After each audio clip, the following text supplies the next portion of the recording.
Olá, queridas irmãs, queridos irmãos.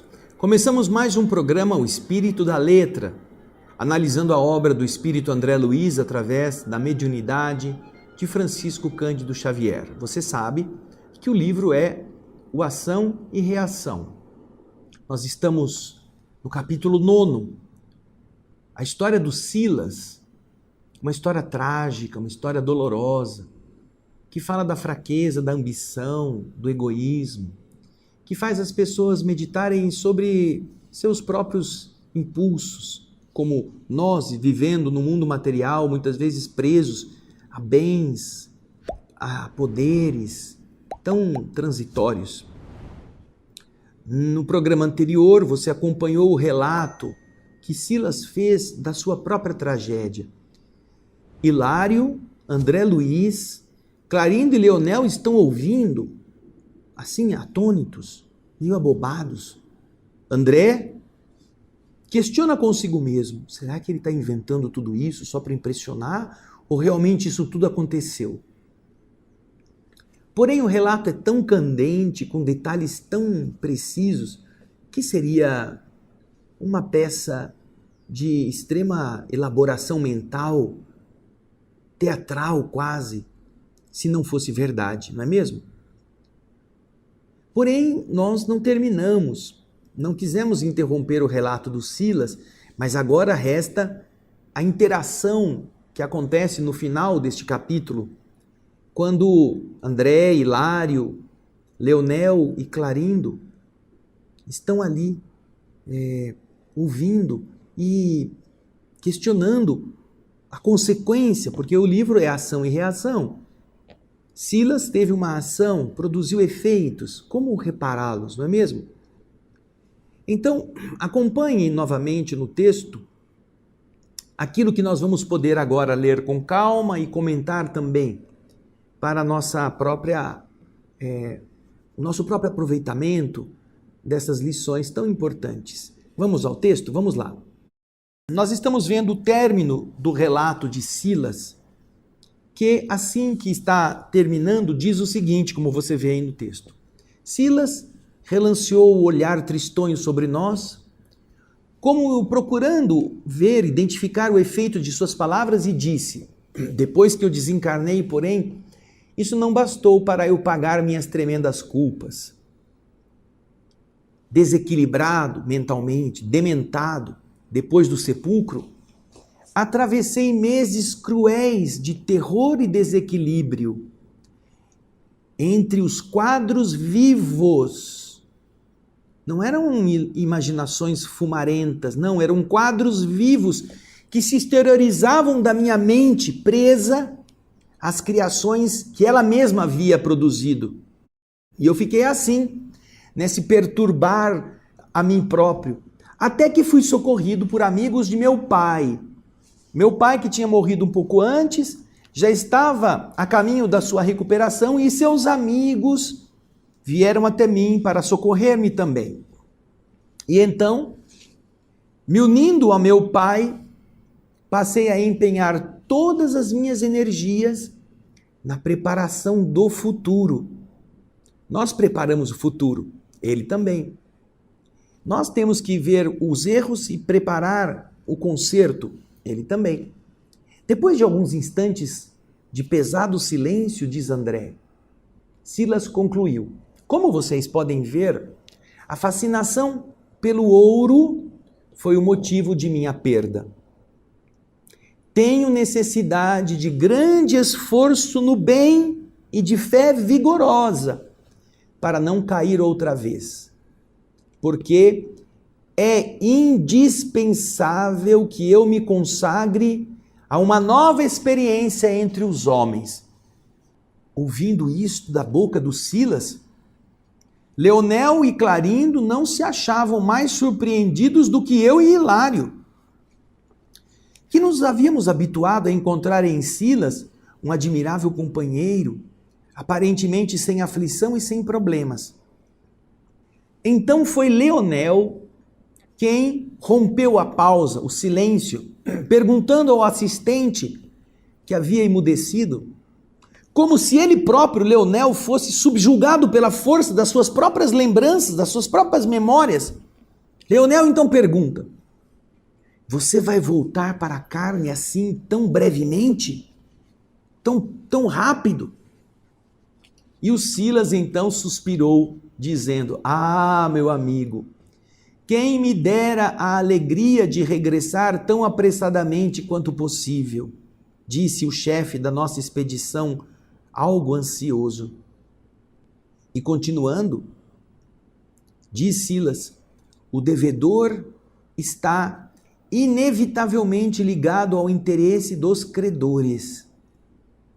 Assim, antes de tudo, antes de eu voltar, é indispensável que eu venha encontrar minha madrasta no vasto país de sombra em que nos achamos, para iniciar a difícil tarefa da minha liberação moral. E eu, André Luiz, emocionado, perguntei: como assim? Encontrar a madrasta, a Aida? E Silas, abraçando-me, disse: sim, meu amigo. Meu caso pessoal não é útil simplesmente a Clarindo e Leonel, que estão procurando a justiça pelas suas próprias mãos, o que muitas vezes apenas quer dizer violência e crueldade. Mas o meu caso pessoal também ajuda você e a Hilário, que estão estudando neste momento a lei do karma, ou seja, da ação e reação. Aqui somos obrigados a recordar novamente a lição do Senhor: ajudai aos vossos inimigos.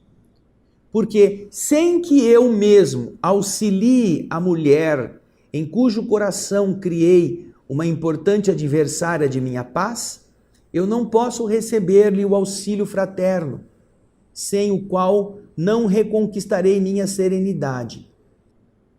Volta o texto aí. Olha o que ele está falando. Aqui somos impelidos a recordar a lição do Senhor: ajudai os vossos inimigos. Por quê? Se eu não pegar aquela mulher que, ferida no seu coração pela minha culpa, se transformou em adversária da minha paz, se eu não ajudá-la, eu não poderei receber dela esse auxílio fraterno que nós chamaremos de perdão, que nós chamaremos de desculpa, para que eu possa reconquistar a minha serenidade. Eu me vali da fraqueza de Aida para atirá-la ao despenhadeiro da perturbação, fazendo-a mais frágil do que já era em si mesma. Ela estava fraca, estava débil, e eu explorei essa debilidade. Agora, eu e meu pai, que lhe complicamos o caminho, somos naturalmente constrangidos a ir buscá-la, a reerguê-la, a ampará-la, a devolver-lhe o equilíbrio relativo na terra, para que nós venhamos a solucionar, a resolver, pelo menos em parte, a nossa imensa dívida. E ouvindo essa expressão, Hilário, afoito, perguntou: seu pai? Seu pai também? Você quer dizer o seu pai? E o assistente retrucou: sim, como não? Meu pai e eu, que somos assistidos, somos ajudados por minha mãe. Lembram a mulher católica, romana, sincera, devotada, que fez de tudo para ele ser um bom médico? Minha mãe, hoje nossa benfeitora nas esferas mais altas, nos ajuda. Estamos associados no mesmo empreendimento. Nossa própria regeneração moral em busca do levantamento de Aida, sem o que não conseguiremos desintegrar o visco envenenado do remorso que nos aprisiona o campo mental nas faixas inferiores da vida terrestre. É assim que nos cabe reencontrá-la a benefício de nós mesmos. Tão logo a divina misericórdia nos permita semelhante felicidade, meu Pai, envolvido no amor e na renúncia de minha mãe, que com ele retornará à carne física, ela se vestirá de uma nova expressão corpórea no plano das formas, e os dois, ela e meu Pai, na mocidade terrena, retomando os laços humanos do casamento, vão nos recolher por filhos abençoados. Aida e eu seremos irmãos pelas teias consanguíneas. De acordo com nossas aspirações, que o céu haverá de proteger diante da magnanimidade divina, eu novamente serei médico no futuro, mas agora ao preço de um imenso esforço para que eu me consagre à beneficência, a fazer o bem usando o conhecimento e nela recuperando minhas valiosas oportunidades perdidas. Minha madrasta, que, por certo, viverá sofrendo deplorável intoxicação da alma nos tenebrosos abismos, será socorrida em momento oportuno, e não obstante o tempo longo de assistência que nos reclamará neste plano, para que ela se possa refazer, sem dúvida renascerá em um franzino corpo físico, junto de nós, de maneira a sanar as difíceis psicoses que estará adquirindo sob o domínio das trevas. Psicoses que vão lhe marcar a existência na carne sob a forma de estranhas enfermidades mentais. Desta maneira, eu serei para ela não apenas o irmão do lar, mas também o enfermeiro e o amigo, o companheiro e o médico, pagando em sacrifício e boa vontade, em afeto e carinho, o equilíbrio e a felicidade que eu lhe furtei. Aqui nós vamos fazer um pequeno hiato. Vamos pensar que se houvesse inferno, os maus estariam lá sofrendo, fustigados por um demônio com um tridente incandescente, ou presos a algemas e correntes pesadas, sofrendo o calor e o fumo do ambiente sulfuroso. E onde estaria essa pobre criatura que foi vítima deles? Talvez no céu, talvez em uma situação estranha, sem poder ser feliz. E todos estariam infelizes. E nós, por muitos anos, fomos ensinados que essa é toda a justiça do universo. Os que têm fraquezas, certamente se permitem vivê-las e vão cair e vão para o mesmo lugar dos algozes. Talvez a Aida estivesse no inferno, vendo o sofrimento daqueles que a infelicitaram, mas sofrendo por sua vez do mesmo jeito. Será que Deus não poderia ser um pouco mais criativo, um pouco menos cruel? Este raciocínio bastante torpe, mas que se tentou utilizar para que os homens e mulheres pudessem pelo menos se opor a certas fraquezas e tentar resistir ao pavor do inferno, não encheu o paraíso de anjos, não é mesmo? Nós não vemos, ao longo da jornada humana, um contingente angelical subindo da experiência física com medo de encontrar Satanás, o chifrudo. Não vemos. Nós apenas vemos multiplicarem-se as fraquezas, multiplicarem-se os crimes, a maldade, os arroubos de crueldade. Apenas vemos o vício ganhar campo. Parece até que os homens já não temem nem o demônio. Porque esta é uma criação ilógica, é uma criação bastante fugaz para um adulto. Pode impressionar a criança, como o Saci Pererê, a mula sem cabeça, o boitatá, ou algumas dessas cantigas de ninar que assustam o boi da cara preta. Mas adultos já não dormem mais com essas musiquinhas. Se alguém disser assim, olha, não vai ali porque o Saci vai pegar você, é capaz até de mais gente querer ir ver o Saci para ver se realmente encontra o bicho. Então, o que nós estamos vendo é a falência do modelo punitivo, arrogante e indiferente, que os próprios homens inventaram para tentar coibir a queda. Mas aqui nós vemos a lógica do amor, fazendo com que os responsáveis voltem para devolver as suas vítimas, arcando com o custo daquilo que eles resolveram fazer e transformando o sofrimento de outrora em devotamento agora. Só isto nos limpa.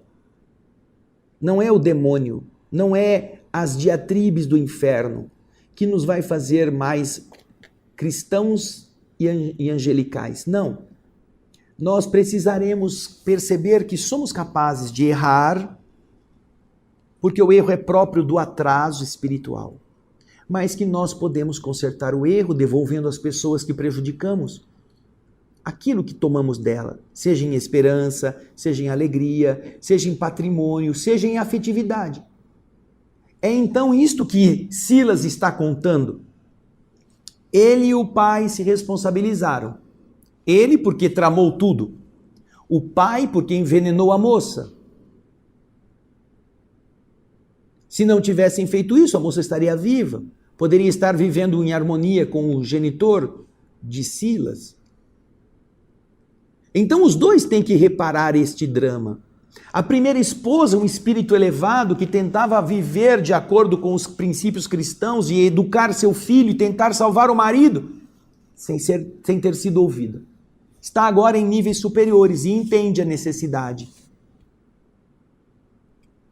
Vai estar juntamente com o velho, ligada ao futuro, seja do filho, que agora vai ter que estudar bastante para ser médico, seja da moça, que vai ser filha também, só que com todos os seus problemas, as suas psicoses, porque ela, ao morrer, certamente foi assambarcada, foi assediada pelas entidades trevosas e se deixou levar por vários tipos de vibrações mentalmente contaminantes. E então, nós observamos que, em oposição ao inferno de onde não se sai, encontramos o paraíso na terra, naqueles que estão vendo a possibilidade de se limparem do equívoco, transformando o mal em bem. E ao mesmo tempo dependendo daquelas vítimas para ressarcirem a si mesmos do equilíbrio e da paz. Agora, continua o assistente Silas dizendo, aliás, quem diz é André Luiz, olha lá, a confissão de Silas valia por todo um compêndio vivo de experiências preciosas. E talvez, por isso mesmo, nós entramos todos em grave meditação. Hilário, porém, como quem não desejava perder o fio do ensinamento, se dirigiu a Silas considerando: Silas, meu caro, disse você que estar aguardando, em comunhão com o seu pai, a alegria de reencontrar a madrasta. Como podemos entender a sua alegação? Porventura, com o seu grau de conhecimento, você sofre alguma dificuldade para saber onde ela está? Você está impedido de descobrir o seu paradeiro? Com todo o conhecimento que você tem aqui das relações espirituais, das vibrações, você não consegue encontrar a ida? Estranho isto, pergunta Hilário. E Silas tristonhamente confirma: é, Hilário, é assim, isso mesmo. Eu não consigo. E os benfeitores espirituais que atualmente guiam vocês neste caminho, nesta direção, eles também não vão conhecer o paradeiro dela, orientando você e seu pai nos movimentos no sentido de ir encontrá-la e alcançá-la? E Silas confirma: certamente, Hilário, nossos instrutores não padecem a ignorância que me caracteriza no assunto. Eles sabem, entretanto, como acontece entre os homens, também aqui o professor não pode fazer ele próprio os deveres do aluno, sob pena de tirar do aluno o merecimento da lição. Na terra, por muito nos amarem, nossas mães não nos substituem na prisão, quando devamos expiar algum crime. E os nossos melhores amigos não podem chamar a si, em nome da amizade, o direito de sofrer a mutilação que a nossa imprudência nos tem infligido ao próprio corpo. Não é o meu amigo que vai perder o braço, sou eu, mesmo que ele me ame muito como amigo. Sem dúvida, diz Silas, as bênçãos de amor dos nossos dirigentes têm trazido à minha alma inapreciáveis recursos. Elas me conferem luz interior para que eu sinta e reconheça minhas fraquezas e auxiliam-me à renovação, a fim de que eu possa demandar com mais decisão e facilidade a meta que eu me proponho a atingir. Mas em verdade, Hilário, o serviço de meu próprio resgate é pessoal e intransferível. Os meus amigos superiores não poderão fazer isso por mim. Nessa altura, Leonel e Clarindo, os perseguidores de Antônio Olímpio, estavam ouvindo Silas de boca aberta. Falando de si próprio, o assistente, sem ferir o amor próprio dos dois, o assistente trabalhava de maneira indireta para que os dois, o Leonel e o Clarindo, se entregassem ao reajuste. E pela expressão do olhar, via-se que eles, os dois verdugos, os dois algozes, revelavam agora admirável mudança interior. Hilário pensou alguns instantes e voltou a considerar. Silas, mas todo esse drama que vocês viveram deve estar preso a causas do passado.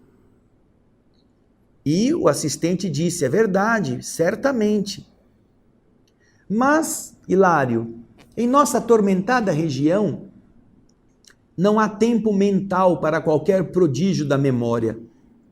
Nós nos achamos presos à recordação das causas próximas de nossas angústias, sendo-nos difícil a possibilidade de penetrar o domínio das causas remotas, porque a situação de nosso espírito é aquela de um doente grave, necessitado de intervenção urgente a favor do próprio reajuste. O inferno, que se exprime nas zonas inferiores da terra, está repleto de almas que, dilaceradas e sofredoras, se levantam clamando pelo socorro da providência divina contra os males que geraram para si mesmas. E a providência divina lhes permite a felicidade de trabalhar com os dardos da culpa e do arrependimento que lhes castigam o coração, em benefício das suas vítimas e dos irmãos cujas faltas se afinem com os delitos que cometeram, para que se reharmonizem tão apressadamente quanto possível com o infinito amor e com a perfeita justiça da lei. Paguemos nossas dívidas, que respondem por sombras espessas em nossas almas. E então o espelho de nossa mente, onde estivermos, refletirá a luz do céu, a pátria da divina lembrança. Desta forma, compreendemos que Silas auxiliava Clarindo e Leonel, identificando ambos como irmãos de luta e aprendizado, no que, sem dúvida, ampliaria os próprios méritos. Muitas inquirições explodiam em pensamento no meu acanhado mundo íntimo. Quem seria o pai amigo? Onde viveria sua abnegada genitora?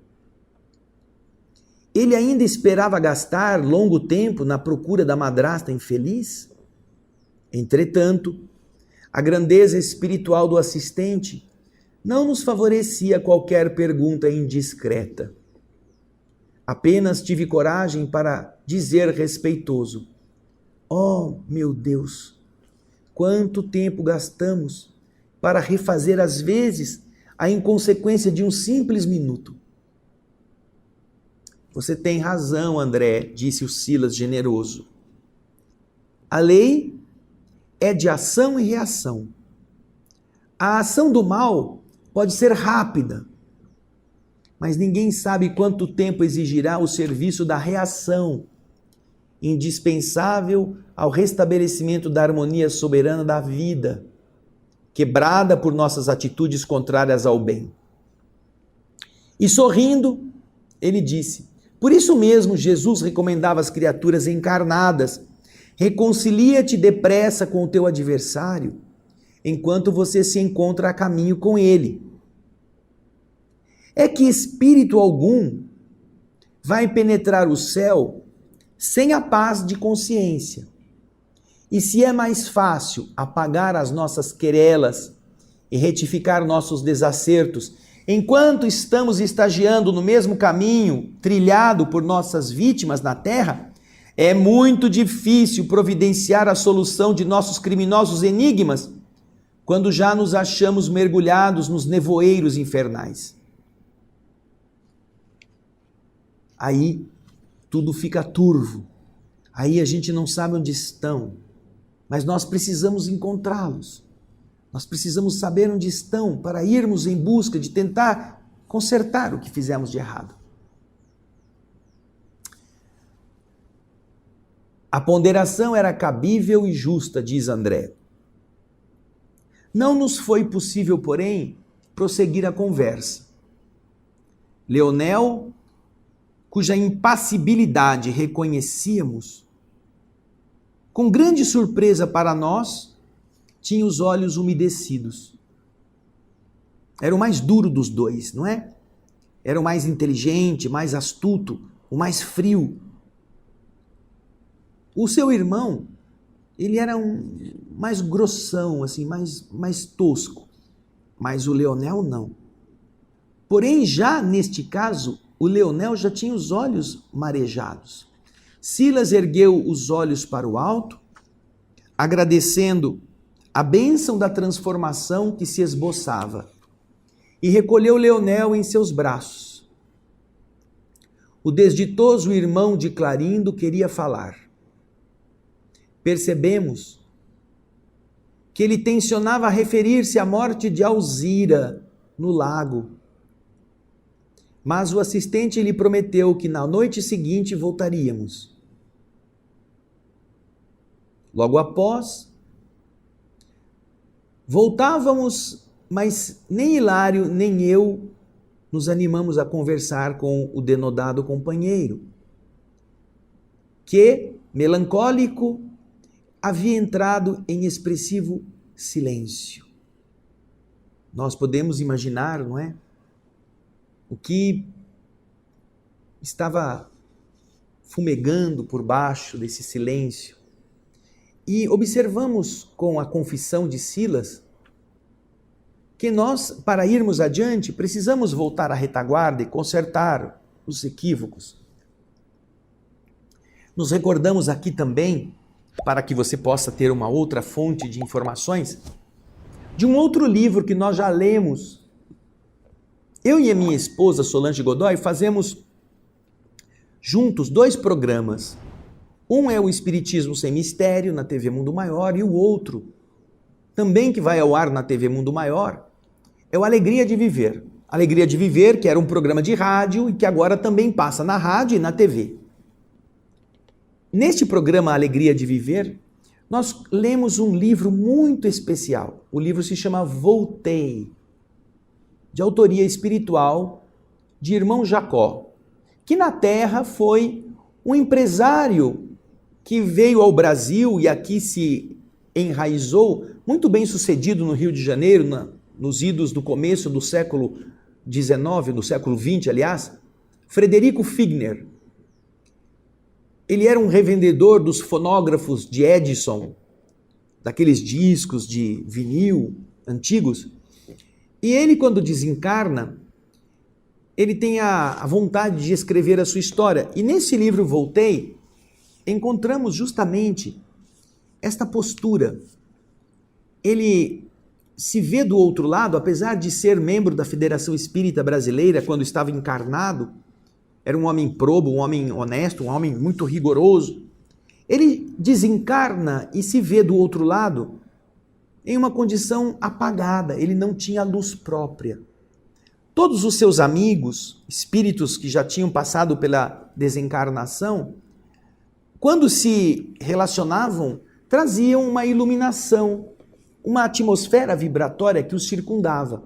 Mas ele, que na Terra havia sido espírita, que havia ido nas reuniões mediúnicas, que havia conversado com entidades, que havia visitado antros de bêbados para ajudá-los, ele não tinha iluminação. E isto o incomodava. Quando acontece, depois de ele ter chegado ao seu destino, no plano espiritual, o aniversário de 30 dias que ele já estava lá, realiza-se num grande teatro daquela comunidade uma cerimônia de boas-vindas ao irmão Jacó. Então, engalana-se o teatro, muitos espíritos se apresentam ligados a ele, que estavam acompanhando, mas ele está apagado, ele se sente envergonhado por isto. Então, diante de uma noite tão feérica, tão bela, quando ele entra no salão, ele vê um grupo de espíritos que também não tem luz, que tinham ido para lá e que na Terra faziam parte daquela equipe que o ajudava nos trabalhos mediúnicos, na casa onde ele trabalhava, na Federação Espírita Brasileira. Ele então imediatamente se une a esses que não tinham luz.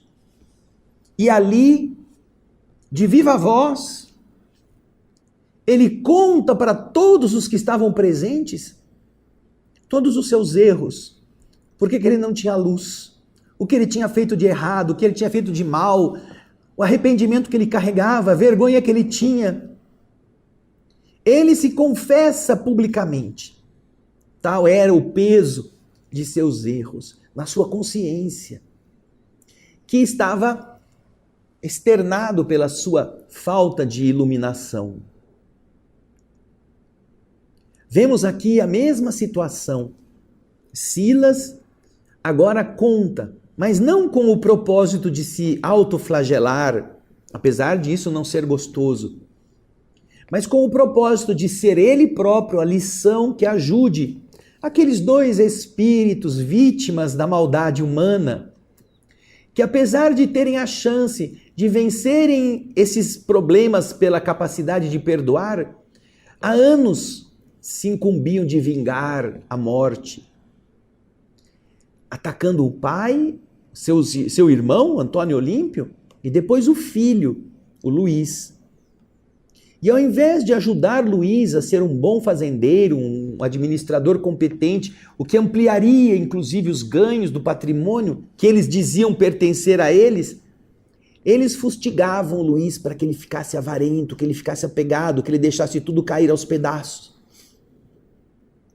Mas eles não tinham ideia das consequências, não sabiam como isso poderia gerar malefícios para eles mesmos. Então, o Silas, ao contar a sua tragédia, que é no mesmo sentido do equívoco de Leonel e Clarindo, ao mesmo tempo em que ele se penitencia, mostrando seus problemas, ele também serve de exemplo para Leonel e Clarindo. Porque o que vai acontecer com Silas, eles começam a entender que faz parte de uma lei do universo, vai acontecer com eles também. E é isto que faz agora este outro, o mais endurecido, o mais frio, pensar sobre si mesmo, pensar sobre seus erros.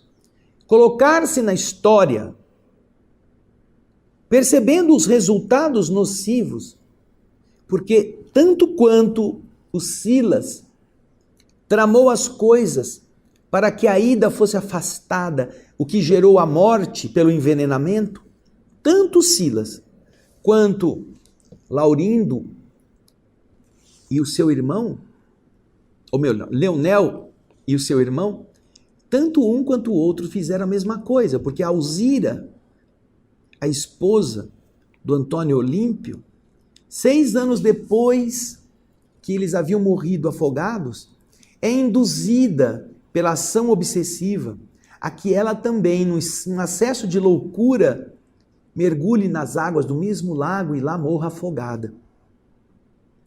Este homicídio, Clarindo e Leonel carregam na consciência. Do mesmo jeito que Silas e o seu pai promoveram a desgraça daquela moça. Então agora, depois de ter ouvido todo o relato, Leonel veste a carapuça, vamos dizer assim, não é? E Leonel então quer tomar a palavra, quer contar sua trajetória. Mas é aí que Silas dá tempo para que o ensinamento ficasse gravado mais tempo na mente. E então promete que na noite seguinte eles voltariam ali para que Leonel pudesse contar a sua história, pudesse dizer o que vai dentro de sua alma. Vocês percebem que esta terapêutica não é a terapêutica da crítica, não é a terapêutica de apontar o dedo e falar, você está fazendo uma coisa ruim, você está fazendo uma coisa que não é boa. Porque quando a pessoa escuta isto, ela se sente acusada, ela se sente emparedada por uma lança que a fustiga. Então a postura de quem está assim é de se defender, é de fugir da ameaça. Mas não foi esta a forma pela qual o Silas ensinou. O Silas que passou por essa situação é o próprio Leonel, é o próprio irmão Clarindo. Os dois estão se vendo na cena que Leonel ou que Silas está contando. E agora estão se vestindo com as mesmas tintas, com os mesmos ambientes, as mesmas atitudes, a mesma ambição. E vão entender agora que isso vai ter consequência para eles também. Então o Silas vai ter que voltar, vai ter que ser agora o médico com muito esforço, e vai ter que cuidar da irmã que ele ajudou a empurrar no abismo. Nossa, se ele vai ter que fazer isto, nós vamos ter que fazer isso com a Alzira. Nós temos uma dívida com ela, porque ela não nos fez mal, mas nós fizemos mal a ela. Meu Deus, será que isso vai pesar em nós? Vejam só, como o exemplo educa, sem apontar acusações, críticas. Eu me recordo, na história dos santos da igreja, que velhinho, cansado, quando ele já não era mais o dirigente da ordem dos franciscanos, Francisco de Assis, doente, era visto de madrugada com uma vassoura na mão, varrendo o convento enquanto os outros franciscanos dormiam. Varrendo. Ele que havia fundado a ordem e agora já não era mais o seu dirigente, porque a ordem havia ganhado uma dimensão muito maior em termos de importância, de oficialidade, e agora havia disputas entre os que queriam dirigir. Francisco se afasta e ele passa a fazer aquilo que a ordem aconselhava, a humildade e o trabalho.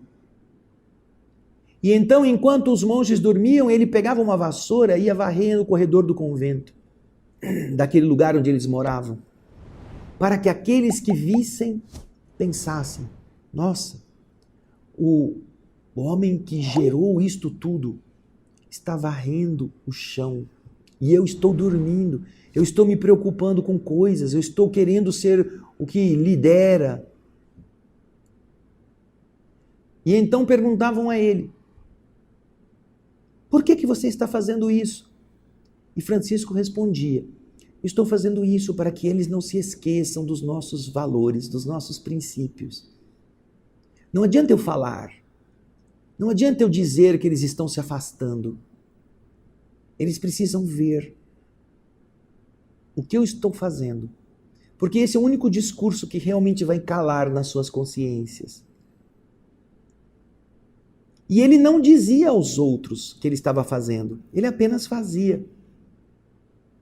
E olhando aquele velho, aquele espírito já alquebrado fisicamente, por tantos sacrifícios, por tanta humildade, isso envergonhava a consciência daqueles que entraram na ordem por outros motivos, não para serem humildes, mas para ganharem realce.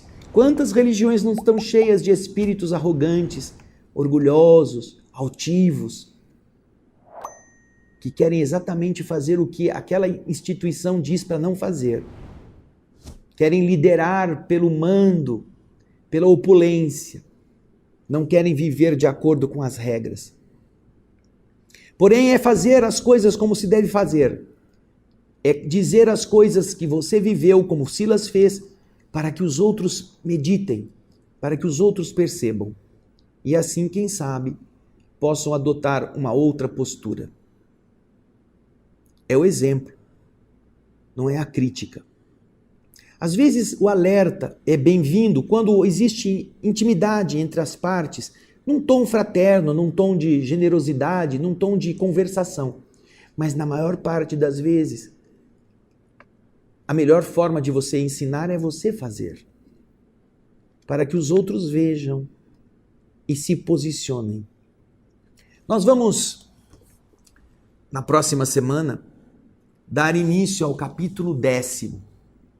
Nós vamos ao entendimento, porque como havia prometido Silas, na noite seguinte voltaria, para que Leonel pudesse, depois de ter pensado durante aquele período, falar também sobre suas experiências.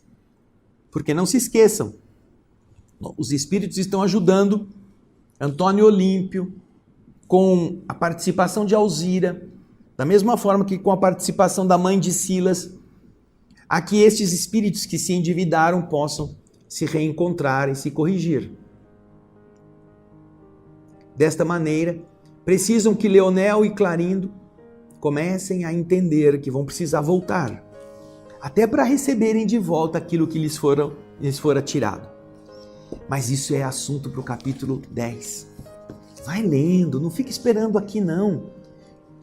Pega o livro, baixa o livro em PDF, procure o livro em alguém, pede emprestado, vai anotando no papel as coisas interessantes, vai fazendo um resuminho dos assuntos, porque isso vai fazer muita diferença para nós. Este livro diz diretamente ao que nós somos.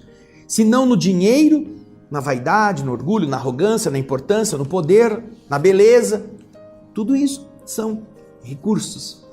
É ouro para a nossa fraqueza. Mas eu espero você no próximo programa. Agradeço muito todas as participações, os comentários, as mensagens, os e-mails, tudo que você tem feito para que outras pessoas também possam conhecer o espírito da letra. E isso é um benefício que você faz para outras pessoas sem custar nada a você, mas a beneficiar muito os que você ajuda a encontrar este caminho. Obrigado pela sua participação, obrigado pela sua audiência. Até o próximo Espírito da Letra e muita paz.